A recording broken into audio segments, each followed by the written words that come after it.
Hi, everyone. Thanks for joining. I am so honored today.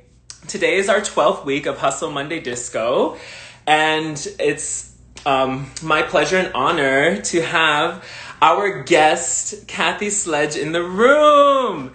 Kathy is just an incredible being of light and love, and she has been so open with talking with us today, which I'm so grateful for to hear. To have a living legend from the disco era speak on her personal experience to us about what the magic of that time was and how it's transcended and become timeless to us to still today feel its passion, its joy for life and ecstasy of celebration and movement. So without further ado, I am going to welcome in Kathy. So thank you so much for being here.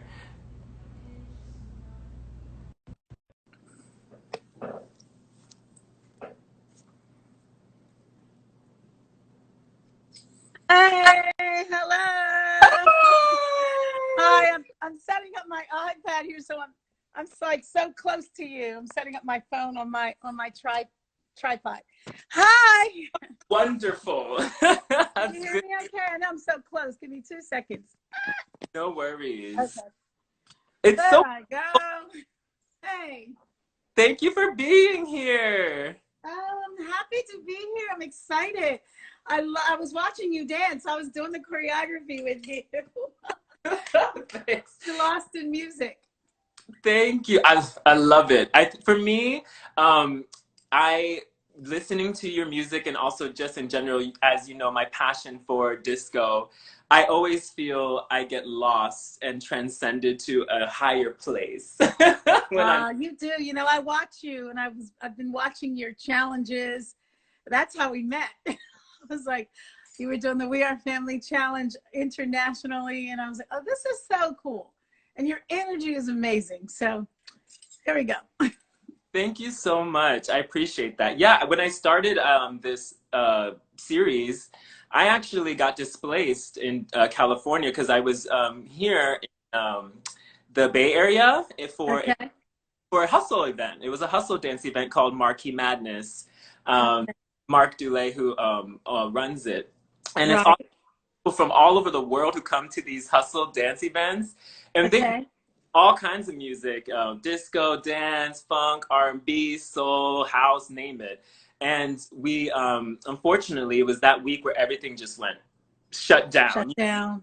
There's like 500 people, and then the next couple hours, like, okay, no more than 100, okay, no more than 50. Oh my gosh. I know. I think you were kind of telling me about that story, and I was like, oh my gosh, it's terrible. So, because you're really on the East Coast. You're from the East Coast. Correct. New York City is Okay. home base. Okay. Don't But mind me if I jump around. I'm getting situated here. yeah, no problem. Yeah, New York City was my home base, but I got stuck here because I couldn't fly back. And, you know, with New York City and me as a performer, all of my work, you know, all of our work, you know, as I performers. know. I know. Yeah. But I've been watching you do your moves, as I'm sure everyone in the room has, and you've been keeping us going. Your energy's electric. So, Thank yeah, you. it's what you do. It's in you. I think when you're an artist, an entertainer, it comes naturally. And, so thank you, as we've been watching. Well, you know, for me, I purposely started this series with We Are Family because when I thought of, like you were saying, what can I do to contribute? And Right. like you said, it's what comes naturally. Yeah. And me is dancing. And I, you know, to be honest, I was like, I'm just gonna do this for myself. Everyone's on social media. I'm not gonna like film myself. Honestly, that was my thoughts. I just do this for myself. But then I thought, you know, this is a time, a calling. I feel a message that we're getting that this is actually a time to unite, Yeah. and Yeah. in a way we never would. I mean, I'm talking to a legend. I literally have like a living legend on my screen on my phone. Well, now I'm going to be blushing from ear to ear for like 2 more days. You know, whenever I hear people call me a legend, I'm like, wow, I always, that's like, you don't feel like a legend, you know what I mean? But, you know, but the fact that I have been singing my entire life, it's always a huge compliment when people call me that. Cause you know, I don't think people realize it. I've been singing since forever. I was actually at the Rumble in the Jungle with Muhammad Ali and George Foreman. I was, you know, I'm going to post a picture because I came up to George Foreman's waistline. But you know, I was like 13 years old and I was able to travel the world back then. And so when I think of it now, one reason it's all in the forefront of my brain is because I've actually been writing my memoirs for a movie that I've been working on. And the person I have been praying that may be interested in doing it, we've been meeting, and then I've had other people call me with the passion of telling the story behind We Are Family. And I don't think a lot of people know, but we've had a very interesting life, my sisters and I. And because it was always a challenge, like being under a magnifying glass, being a family and growing up, you know, under a magnifying glass is crazy because I sang We Are Family and Thinking of You when I was 16 years old when I was recording. And now with D Nice, you know, it being like resurfaced. Well, the funny thing is overseas in the UK, because my sisters and I had at least 12 hit records over there. So I can do a 75-minute show, hit after hit. But here in the United States, if I sang Thinking of You, no one would know it. So now they do. And so it's, ever since quarantine, there's been some amazing things going on. I'm really excited. You know, but I think it's what we do, right? It's like all of us in this room. It's like we all had a chance to reset, and we are still having the chance to reset. And what are you going to do with that? You know, it's like God said, on your mark and set, go. And you just look, it's what we do. Yeah, and I think for me, like, it's connecting to us, reminding us on a human level that we're all experiencing this together. And we're reaching ways we just would have never done before. So I feel like that's one of the, amidst the trauma, that's one of the positive things that we can take is we are family. No pun intended. We are, but we are. And I was surprised, like, it was crazy too, because when Club Quarantine started out with D Nice, you know, you just would imagine a song like We Are Family is going to be the song everyone gravitates to. But what's so amazing is that Thinking of You became what I call the happy song, because it just lifts your spirits. But We Are Family has become the theme song of what we're all going through. And it's to be the voice on these songs, for me, is very special. I actually wanted to ask you a question on that. Well, first, if you wouldn't mind, I would like to go back when you were a kid, because when I graduated from Philadelphia, I actually graduated from the University of the Arts in Philly. Oh my gosh, okay. Yeah, that's right. My husband went there. Oh my gosh! Yeah, it's an amazing, amazing school.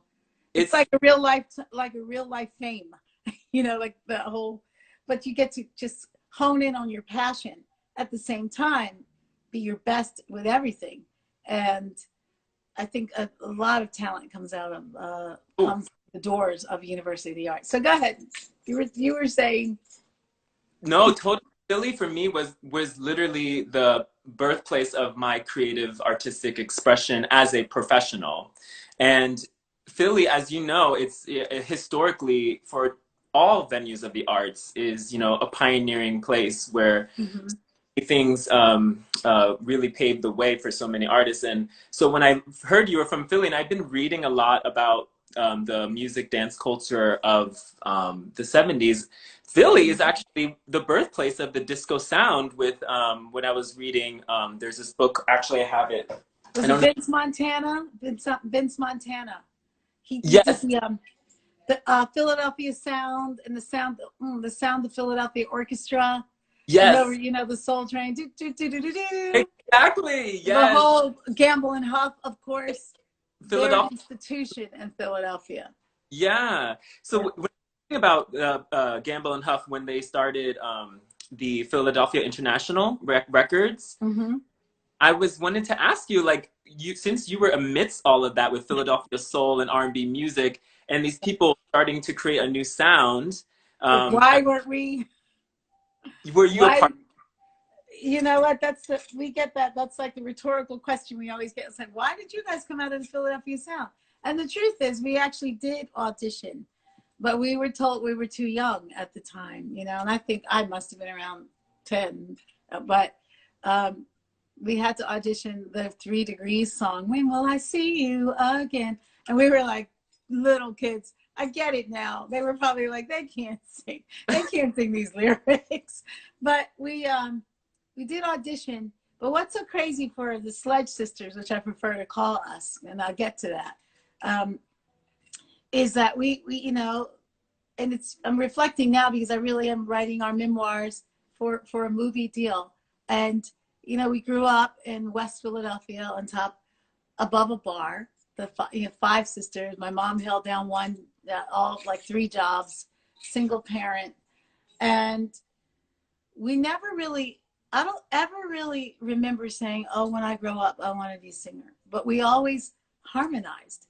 Like we would harmonize playing jacks, and we harmonized playing jump rope, and we would sing in our grandmother's teas in church, and the way it really happened, someone's band walked out on them like 2 weeks before the show, and the buzz got out like, why you asked the Sledge sisters to do it?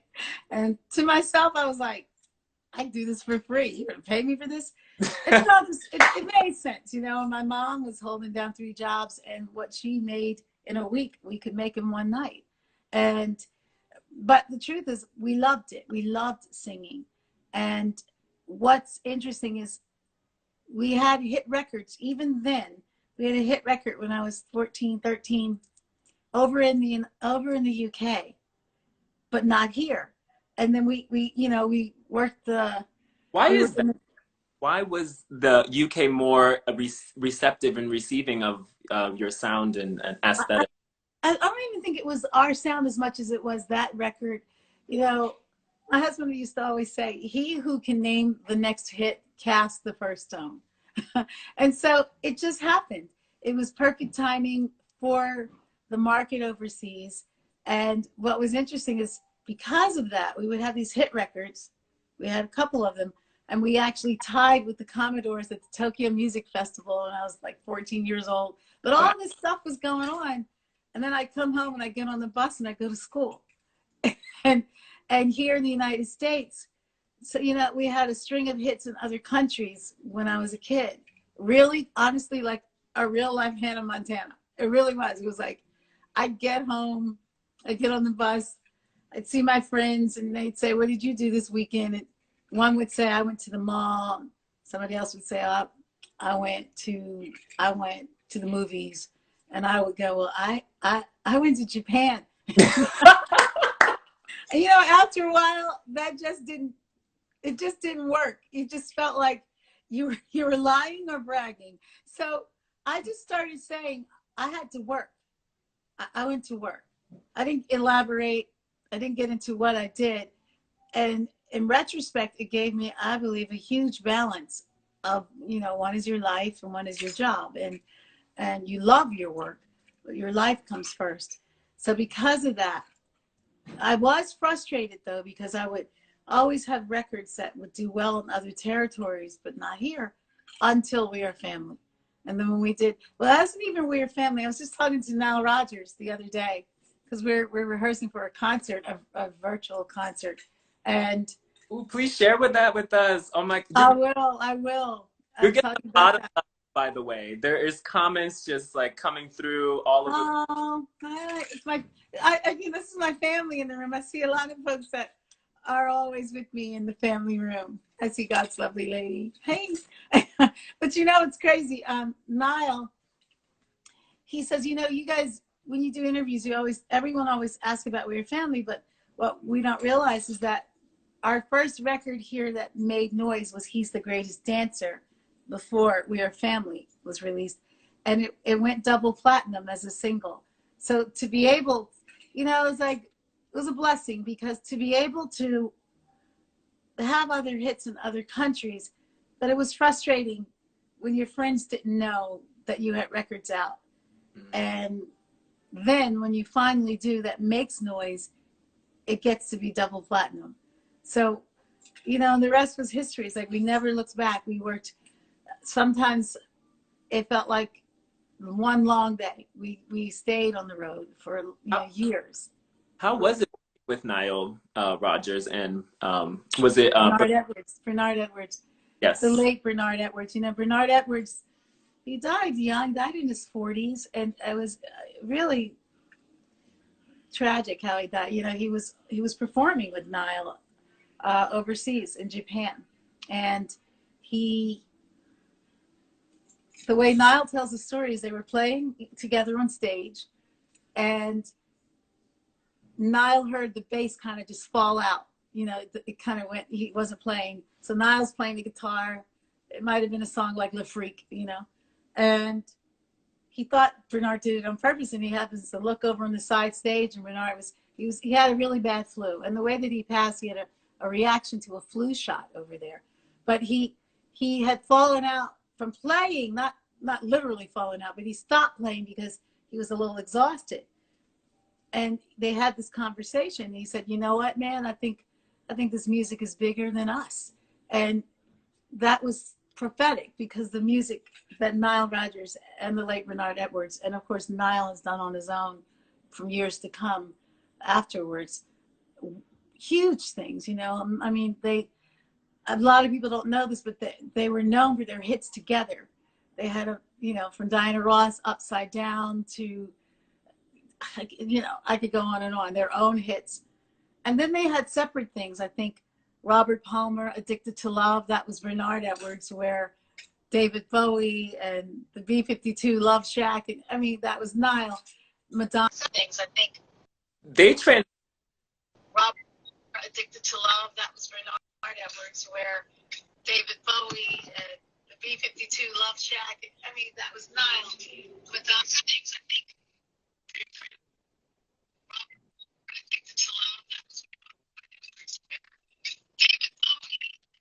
the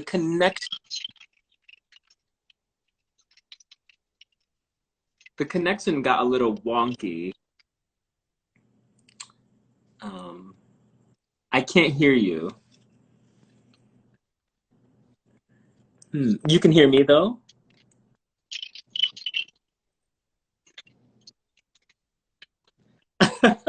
I can see you, but I can't hear you.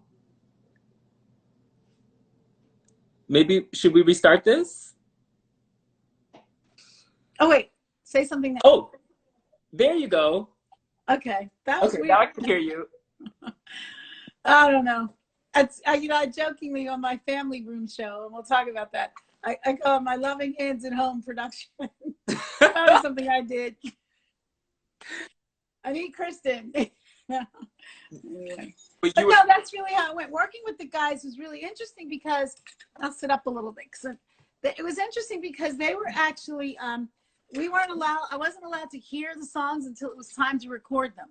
And like like We Are Family, I did the ad lib in one take. And that was, I think that's the magic of the song, because I wasn't allowed to hear it, but they believed in spontaneity. So you know, and Greatest Dancer, I believe I learned like line for line. You know, they would go, okay, sing One Night in a Disco, then I'd sing it, cut. Okay, now sing On the Outskirts of Frisco. On the Outskirts of Frisco, okay, cut. I was cruising with my favorite gang. So it was line for line for line. I had never even heard the song. The first time I heard the song is when you heard the song. It was like I heard it, of course, on the playback, but it wasn't like I went home and I practiced it and I rehearsed it. And I get it now, because they wanted a spontaneity that you wouldn't have if you knew it by heart. The best things come out when they just are in the moment, you know? Yes, and they definitely were in the moment producers. I think the word that sticks out the most is trust, because I would always, and to this day, Nile and I laugh about this, because I was like this goofy 16-year-old with braces. I've been watching videos. I've been like YouTube stalking you, and I there know. was a video of you. You're performing a song called "On and On," and Oh my gosh.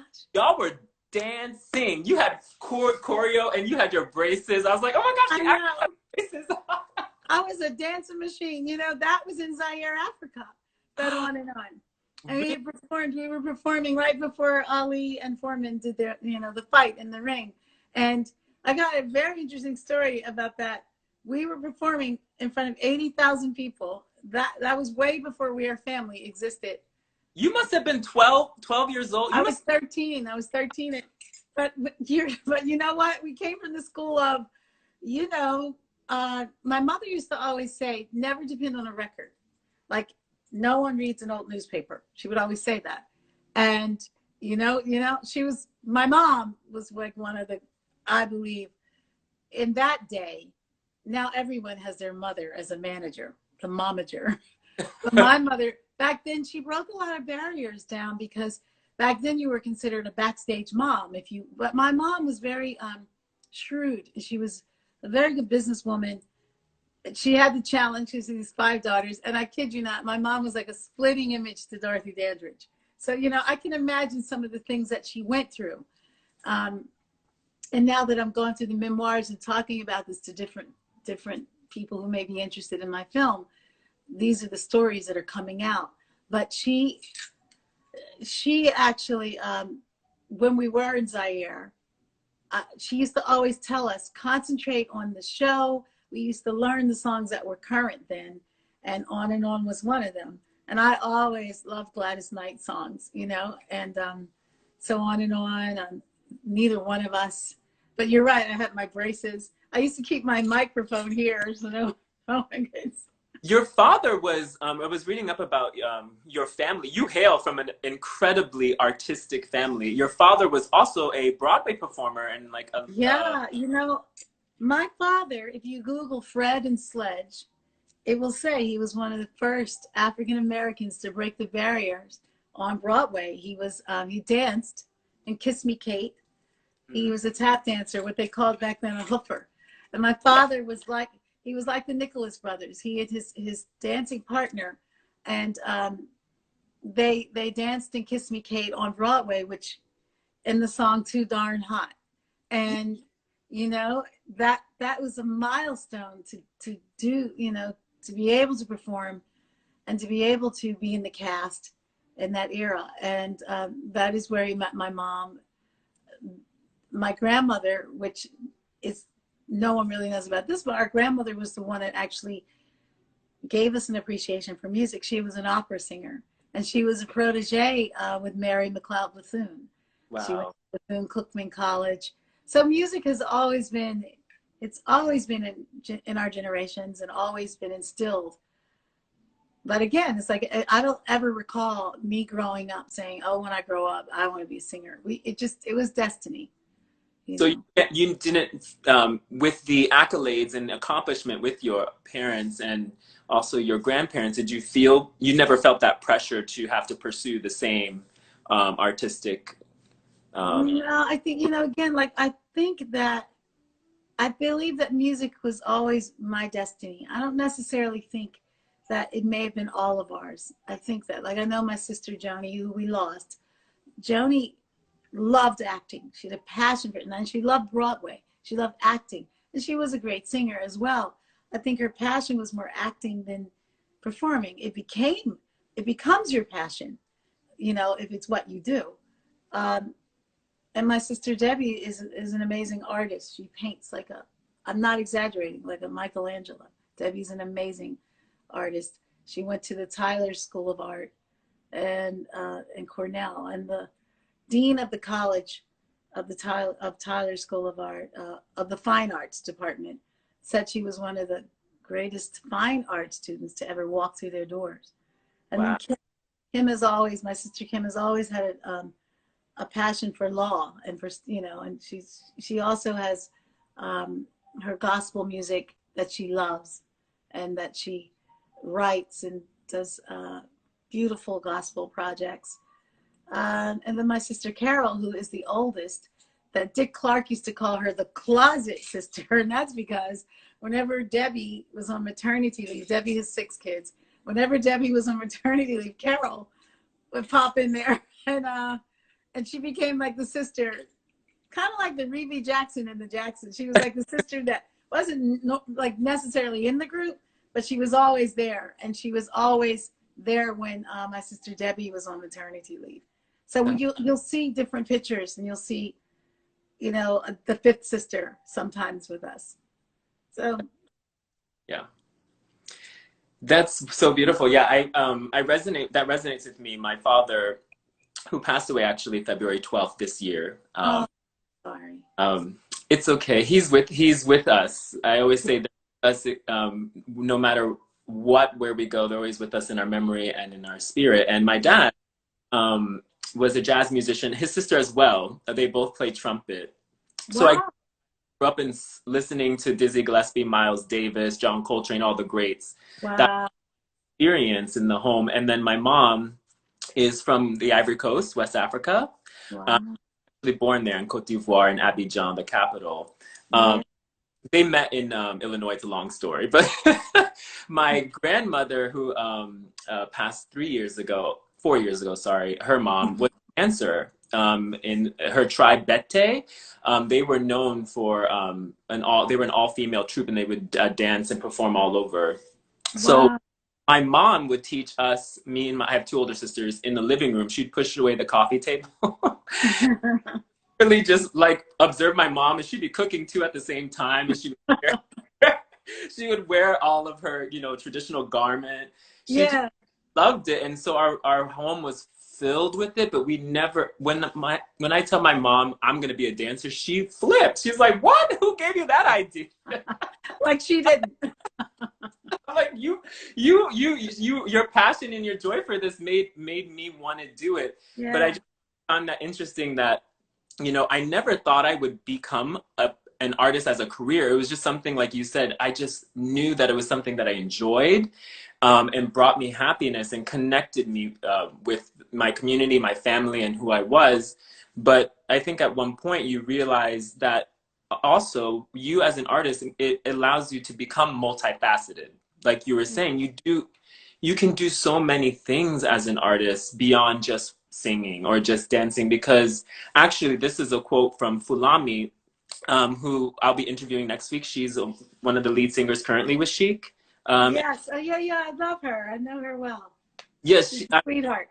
she is such an angel. And we were chatting. So she said to me, in an interview she said something that, you know, it's not just about being a superstar. When you are a performer, you learn how to public speak, you learn how to communicate, you learn how to be in the presence of others, you learn how to be confident, it's a training for life skills, and it transcends through all practices. So for me, like you were saying, being an artist is, for me, the most empowering experience I feel I could take through this world. And you know, I think that's why it's so important for people to be exposed to that, like you as a kid, you know, like me. Like, it's so important to expose kids to art, you know. Yeah. When we grew up too, the same. We went to Freedom Theater every weekend, and we would learn. You know, I think my first in front of an audience performance, we did Negro spirituals. That's what they call them. Like, we would do some of the works of Langston Hughes, and there was one sketch I would be little Liza Jane, and I would dance. But the funny thing is, you know, all of these things, they never go away. You know, they all play a part in what we become. And I mean, I can envision your mom moving the coffee table and, you know, and dancing. But that's how we express, and that's how we become who we are. And you know, because we would do the same thing. We would do skits, you know, and we would do skits for the holiday, you know, for our family during the holidays, and we would do harmonies, and then we were when we started becoming what you would call like professional, which means we just got paid for it. That was the difference. Now they're paying us for this. I'm like, okay, like I said, they don't know I do this for free. but okay, you can pay me.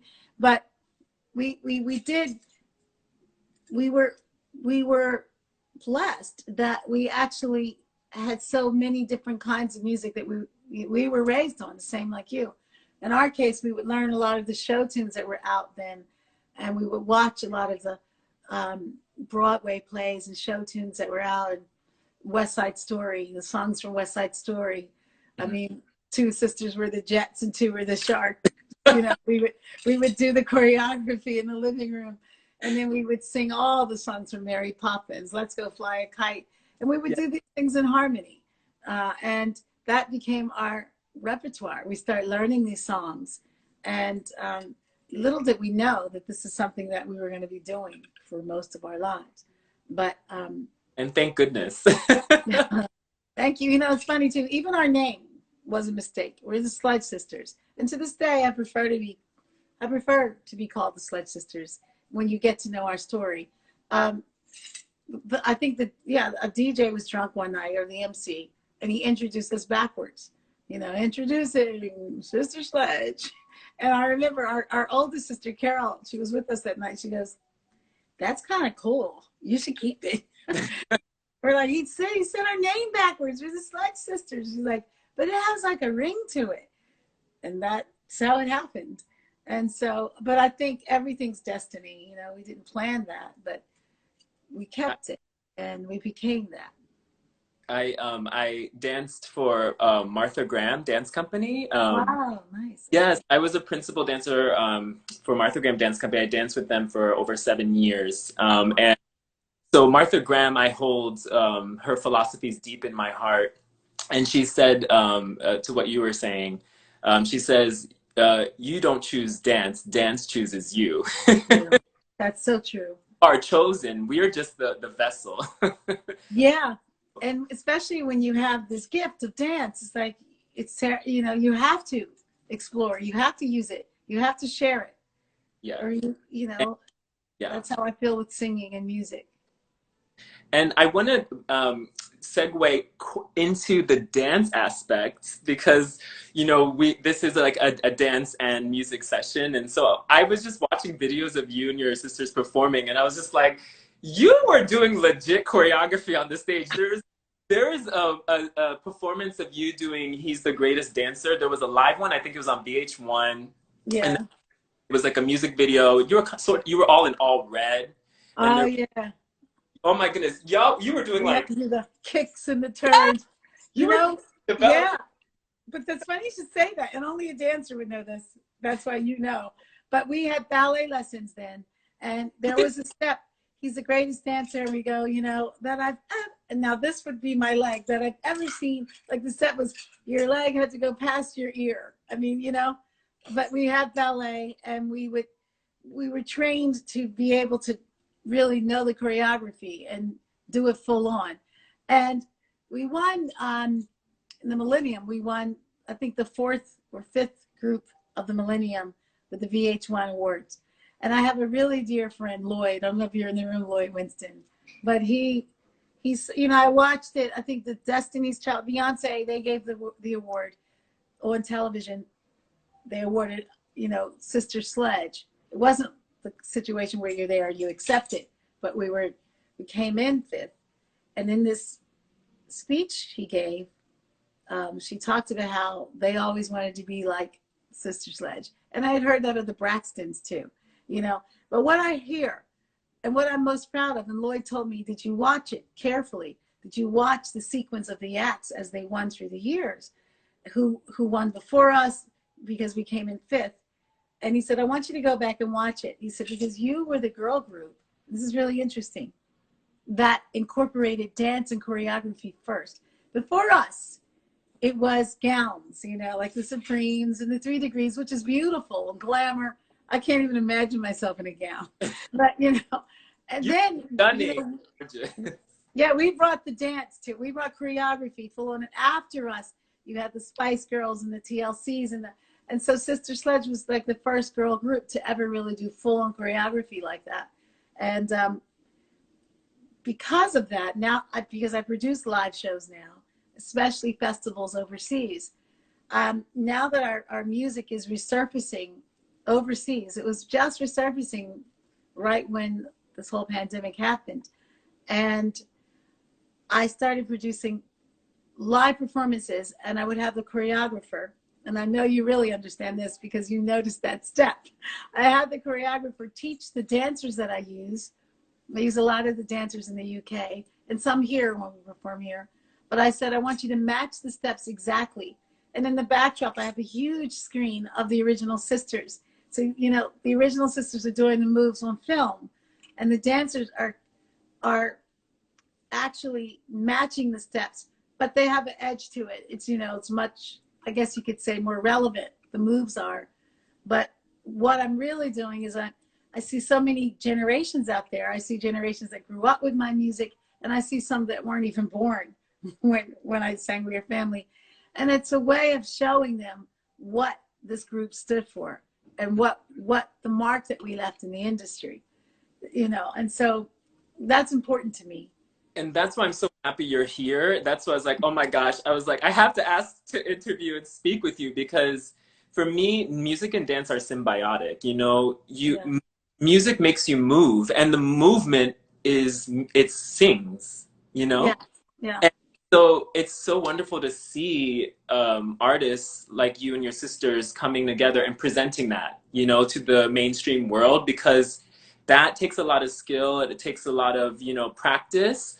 But it really is, for me, the best union of both of these art forms when you can see Because together. they go hand in hand. I can't imagine, you know, and it's all different kinds of dance with whatever the music is. Like, you know, I love watching you when you do the whole challenges, the challenges that you've been giving with the hustle and with the, you know, the partner dancing together. It's the rhythm that you have, and seeing that all over the world. It's amazing. We love you. We love this era, we love music too, you know. And Mhm. actually I wanted to ask you about hustle, because I was just curious if you had ever like learned hustle. Did you ever dance it in a club? Like, what was your experience with Uh, yeah, do the hustle. You want to hear something? My experience with the whole disco, early disco, because you have to remember, like I really was. I didn't do family. Family kind of came.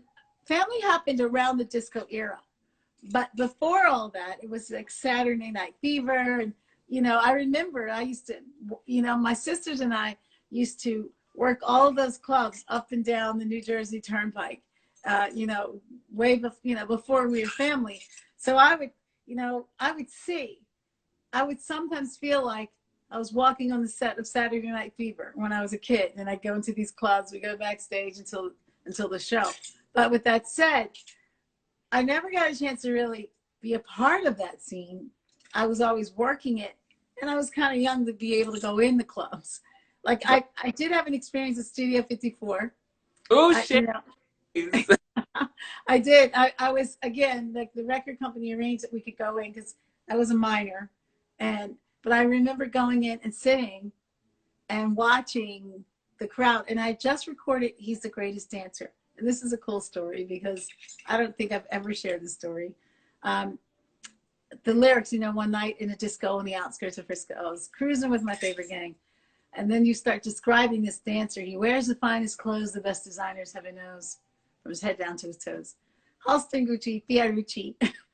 I couldn't even pronounce Fiorucci. You know, Niall was like, no, Fiorucci. So anyway, I remember seeing this guy in the club, and he was so like, he was everything of these lyrics. And he, you know, he was older than me, but you know, he was young enough. And I remember I'm sitting there with my sisters and my grandmother, because you know, our grandmother used to travel with us, and we're sitting kind of like at a VIP section just watching. But I remember seeing this person saying, wow, if there really was a real life greatest dancer, it would be that guy.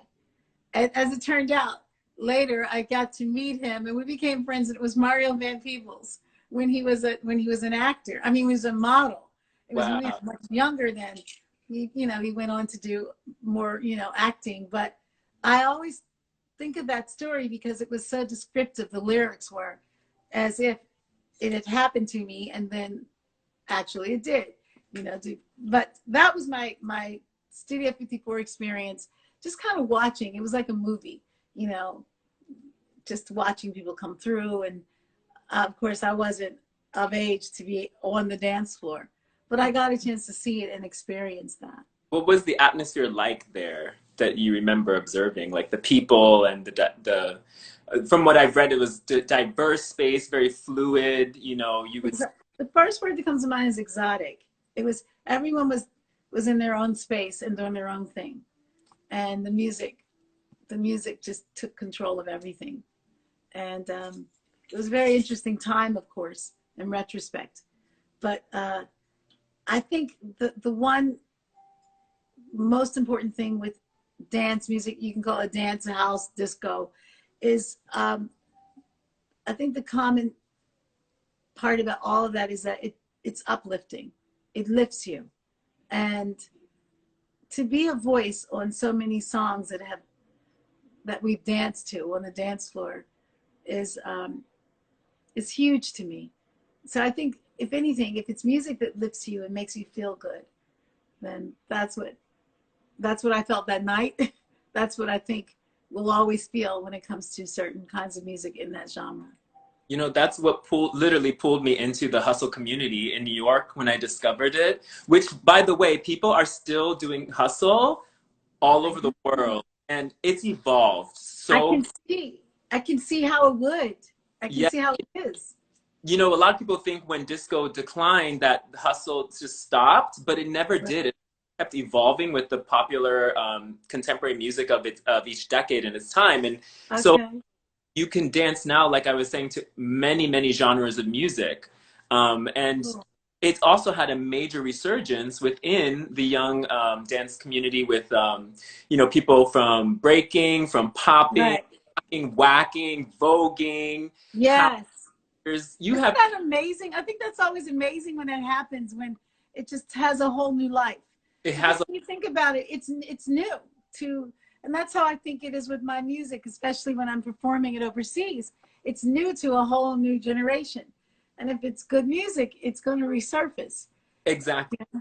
And that's the thing about it. Like your I feel like the sound of disco, like you said, it transcends. It's just dance music. It's not. It's relevant to now, and the dancers of today are making it relevant by bringing their energy, their fresh energy to it, and we still engage with it in that same way because, like you said, it just is so uplifting. So it's nice to see it have a new form that's contemporary, and it is. So so you know, it is like you have these kids, and it's not just young and old, which is what gravitates. Right. Because you have people in New York City and all over the world who were there when hustle started, and they're still dancing it. You can still dancing it. Them. They're still at it. I believe you. It doesn't get old to some people, you know. And then you say to yourself, and that's what keeps them young, you know. And that's what keeps you young. I think I especially love the idea of seeing the hustle again, because it's interactive dance. You know, it's almost like. It's like Rogers and Astaire, you know. It's dancing with a partner to me is one of the most romantic things. And I have a feeling, you know, we're doing so much more interacting now since the quarantine, since we've learned to reach from within more, that I can see a dance like the hustle becoming more and more relevant because people are feeling closer to each other. I think this. I mean, it's my first time ever thinking something like this, but I can understand how it would. You know, there was a time when, you know, people, a lot of times they just dance on the dance floor by themselves, but we are learning to open up and in a real way, not behind an avatar, you know, not behind, you know, but we really are reaching out face to face. I jokingly say in the family room, which I see you in there sometimes, which I love. I have to bring you in sometimes. But, you know, we are, no pun intended, family. And, you know, I jokingly say, well, this is the new outside for a minute. You know, whatever we have to do to be safe, and we have to believe that this is real out there, you know.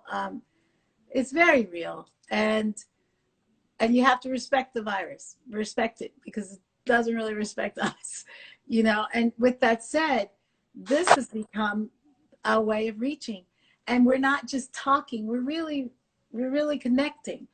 So I can see how a dance like the hustle, you know, takes down that wall, and it's interactive dance.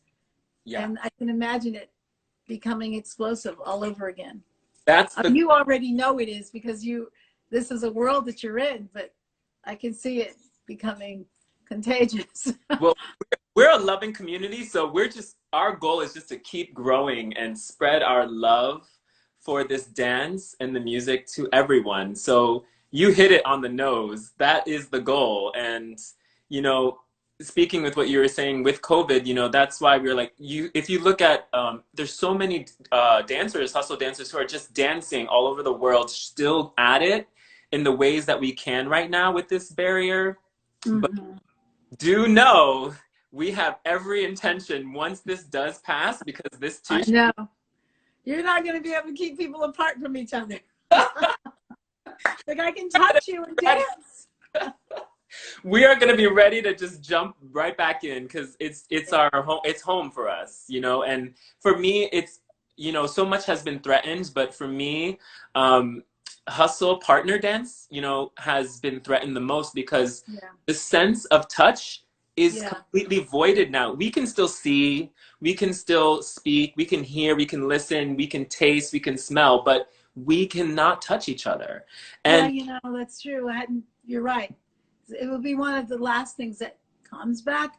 It will come back, and when it does, it'll probably come back with, you know, so much exuberance to be able to dance and interact and dance. But I can imagine, you know, you can't touch, not for now. You know, it's weird to call it social distancing, but it doesn't feel so social. You know, we try to make it. I know. But so I would love to get a dance with you. Oh, you know, I forgot. When you left that message, I was like, oh my gosh, really? Only if you're comfortable. No pressure. Only if you're comfortable. Can I watch? Can you watch? Sure. Okay. We all want to watch, because you're so eloquent when you dance. I meant to, you know, it's funny because I promise I will come back and do a dance with you. I didn't get a chance to answer it because you left the message for me, and I said, oh, I gotta let them know I'd rather watch. But I promise you, maybe we'll do something in the family room too. I don't know. Maybe you'll come in and we'll. It's funny because I'm all for it. Let's do that. That could be kind of cool. Okay, let's do it. Yeah, I'll get my chops ready. Well, not singing chops. You have to show me that ronda jam y'all did. Oh yeah. Y'all did a full ronda. That was a long time ago. I don't know. I could do it in slow motion. On my screen, it says we have 2 minutes remaining. So just want to give you that 2-minute warning. So what I'm going to do is I'm going to change, because for me, I love connecting to the transformative aspect of going to the club. So I like to get dressed up and, you know, change and do that. So I'm going to go change, and I'm going to get into my outfit. And then I'm going to do a dance to honor you and thinking of you. And cool. I wanted to, I chose this song in particular because of the lyrics and the message. And I feel like being separated from everyone, and it's my birthday on Wednesday. So what I love. Happy early birthday. We just send you birthday cakes in the room. Look at all the hearts. Thank you. Oh, that's too cool. Here we go. There they are. The birthday cakes are coming in the room. What I do on my birthday is I go out hustle dancing. I spend time with my hustle fam, and I dance, hustle. And so for me, I wanted to send this song as a message that I'm thinking of you. All of my family, my dance family, particular hustle family out in the world, wherever you are, I'm here with you, and I just love you. And I want to thank you, Kathy, for just giving your time and speaking. Thank you. We are just so honored to have your presence here alive with us, and we feel your love through this screen. So, well, thank you. Thank you for inviting me. I'm talking real fast because I know we're cutting off soon. But thank you for inviting me. I'm going to stay around and watch. I'll make sure we watch you live. I'm going to, yeah, I'll enjoy that. And I promise you, I will be ready to dance with you the next time. Family room. Yes, we'll do it in the family room. Join us in the family room. Okay. Love you. Bye, everybody.